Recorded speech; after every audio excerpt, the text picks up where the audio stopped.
All right, my lovers, we're going to do a card pull. We're going to check the collective energies for the week ahead, specifically looking at the energy of this eclipse cycle. So we have our full moon lunar eclipse in Virgo this Friday. We'll be feeling the energies building up to it. I mean, eclipses really do change our lives. They shift the direction, and a lot of that depends on how connected we are and how in alignment we are, you know, our soul's destiny or not. You know, it really depends on our own personal belief systems and where we're at. So what are the messages for the upcoming full moon lunar eclipse in Virgo for the Ultra Love Collective? Divine guidance and loving clarity. What are the messages? There's something here about dropping our defenses.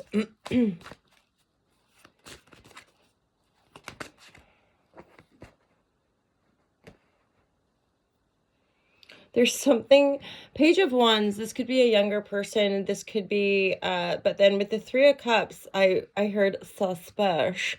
So for some of us, there could be like relationship stuff that we're dealing with, or like information that comes out, or we see something, we find something out about, you know, three's a crowd, third party situations, people be playing, Mercurial energy and Cancerian energy. So this is Cancer, water sign. Communication, right? Maybe hearing something, getting communication from somebody. Queen of Wands, this is a fire sign energy. This could be the end of a cycle, certainly, with regards to our relationships. It looks all like passion and feelings, okay? So more than likely romantic love relationships.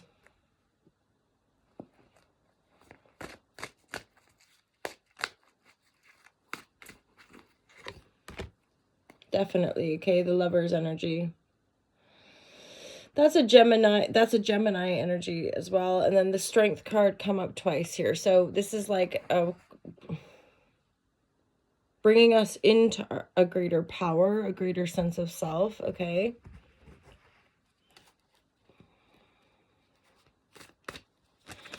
There's certainly an increased energy of self-love as well, the way that we're loving ourselves, the way that we're looking after ourselves. Let's get some more energy on the Queen of Wands. It's a fire sign, okay? She's in the reverse, though.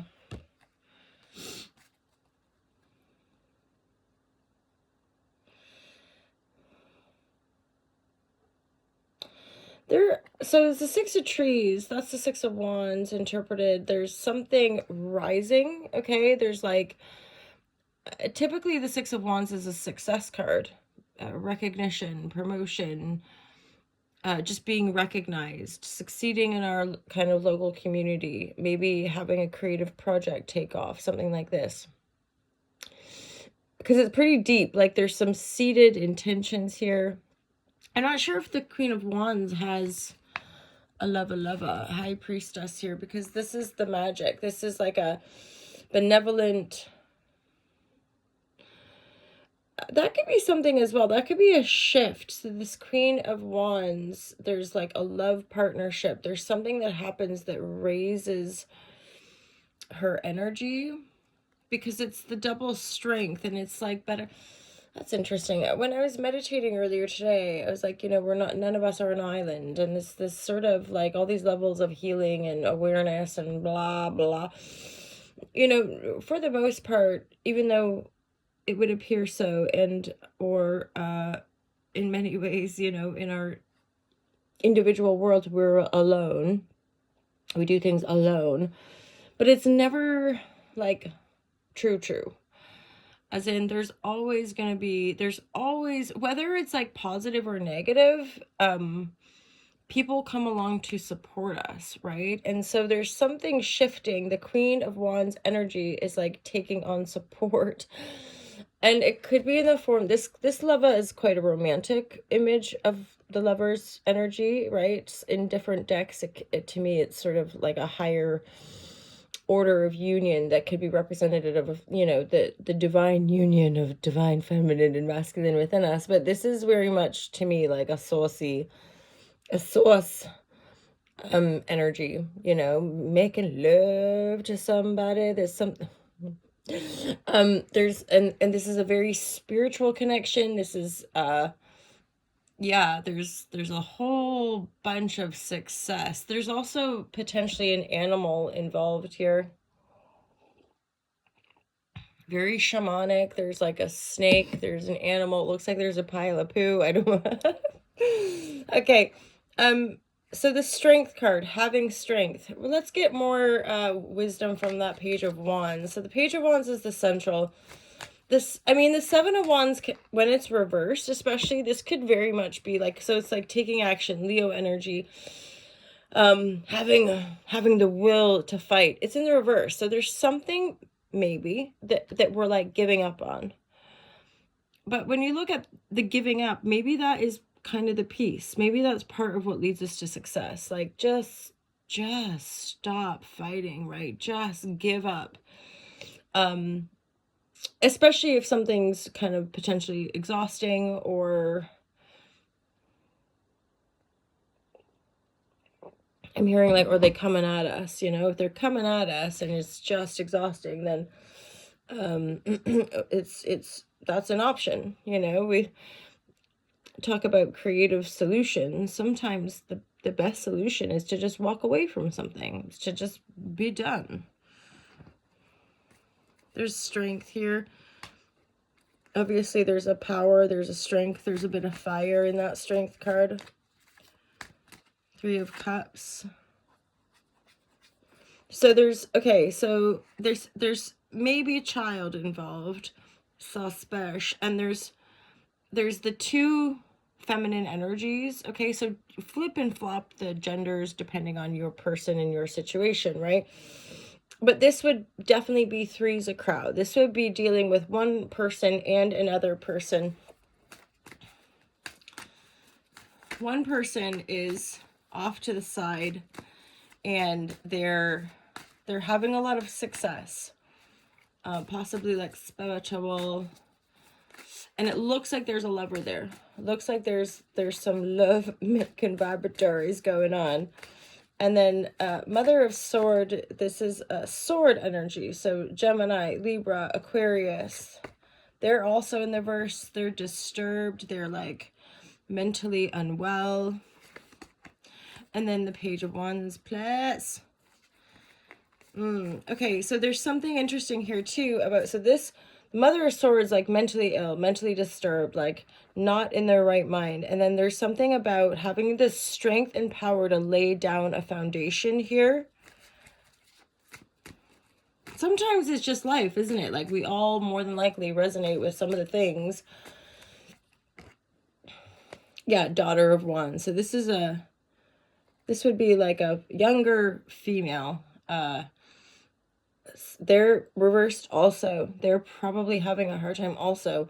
So we're dealing with a younger person, more than likely, like definitely a daughter. It could be a Cancer, Scorpio, Pisces. It could be a fire energy here.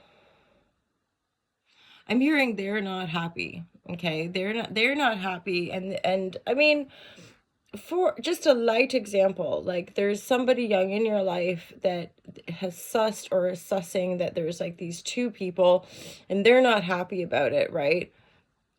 And then this stress energy would be like your mega stress. There's something, oops, see, whoop. When I looked at that stress energy in this deck has like a little monkey that's about to pop the bubble.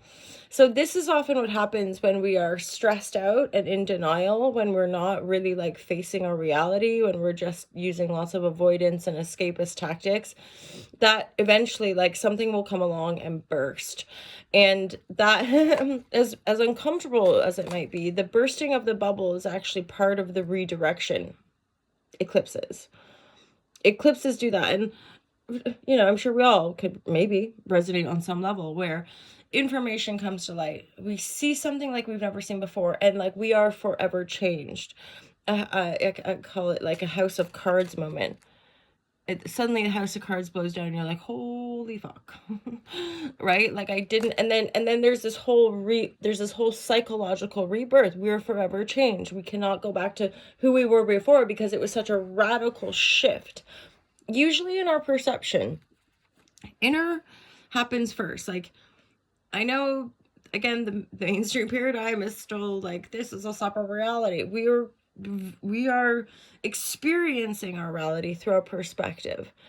And you know, we all have our own perspective. And when we have perspective shifts, it usually changes that perception, and then our life will be forever changed.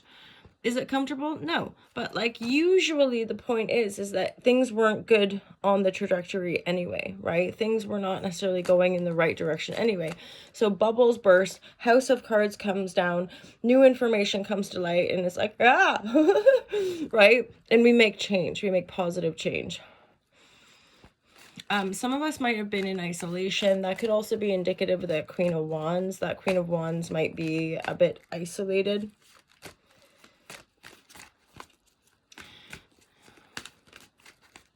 That energy, that Queen of Wands energy, definitely has a rebirth cycle. So this is somebody going through a rebirth, definitely transformation. Shiva, even though she's reversed, I'm getting a sense of like, just maybe that's part of why she's isolated. There's this regenesis going on. There's a birthing canal that I can see in the Strength card. And then High Priestess, and Six of Trees is like a shift in paradigm, a shift in success, right? Six of Trees, that's a success energy.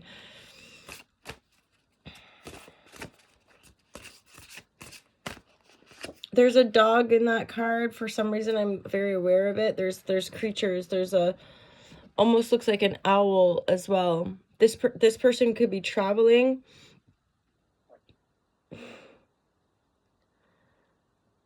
But they're being guided and they're being rewarded on some level. And the High Priestess would be a higher call. And part of that access point is like through love. So maybe there's like this isolation, and then there's a lover, and somehow the lover or like that partnership or connection evolves their reality, brings about success.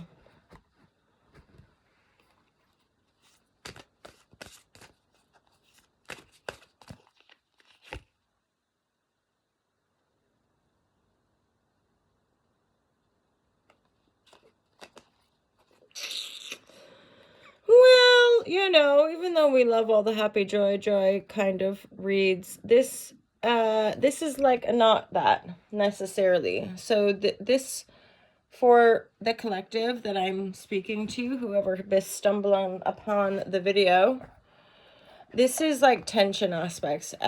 So this is like not being in alignment, not being connected, possibly in denial of things.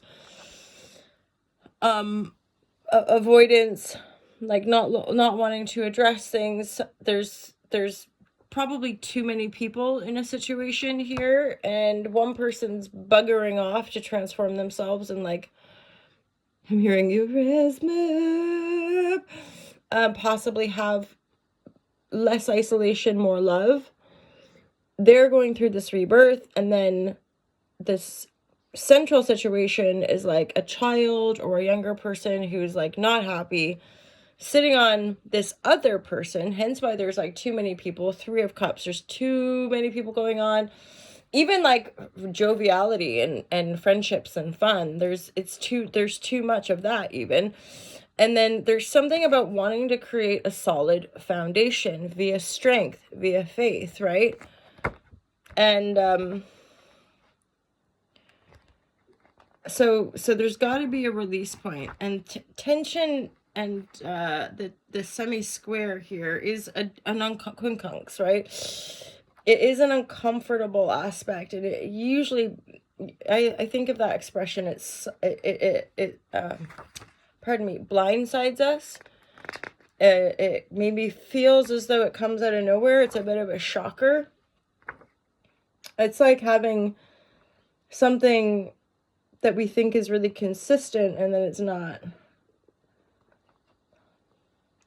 Having somebody or something, having access to somebody or something, and then not.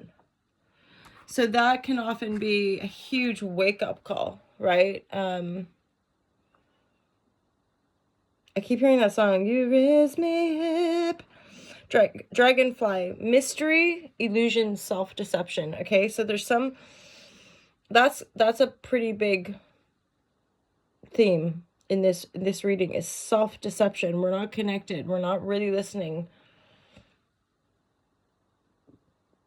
Dragonfly skill, adapting to grow, seeing all, learning to know. Okay. If Dragonfly has shimmered into your life view, it is encouraging you to see the magic in everyday life. As time is fleeting, make the most of it. It also tells you to be open to change, especially to becoming who you are rather than who you think you are. Are you too rigid and programmed? Ask Dragonfly to show you how and when to make changes. It reminds you to refine your skills to enhance material abundance, but remember to thank the little nature spirits to help everything to grow and blossom. So that lands in my awareness as far as, you know, like, so this is so much, I think, part of the game is like, we have all this stuff, but, and yet in our consumerist capitalist world, the stuff, the endless consumerism, having all the materiality, blah, blah, it's not fulfilling us, and it's destroying the planet, and it's corrupting so much of our trade ways and like people's economy in other places, right? And slave labor, blah, blah. So it's like the true abundance is like a healthy life. The true abundance is creative expression. The true abundance is like, yes, having the things, but not in this endless unconscious consumerist belt, right? So we're kind of stepping off that train collectively, individually, but sometimes some of us need like a wake-up call because we're not moving consciously. We're in a program loop. We're just working, we're just, you know, we're in these kind of loops, which is often self-deception. There's a lot of denial that goes on when we're in escapist tendencies, whether it's shopping, gambling, drinking, partying, all that kind of shit. So, and then over here, again, there's going to be revelatory information, stuff that comes out. But again, it's all for the higher good. Like I was saying earlier in the share, you know, whether we perceive people as doing us right or doing us wrong, it moves us. It sets us on a new course. And it's the new course that we're being set on that is the Hala Shazam juice of life. So pay attention, my lovers. Pay attention.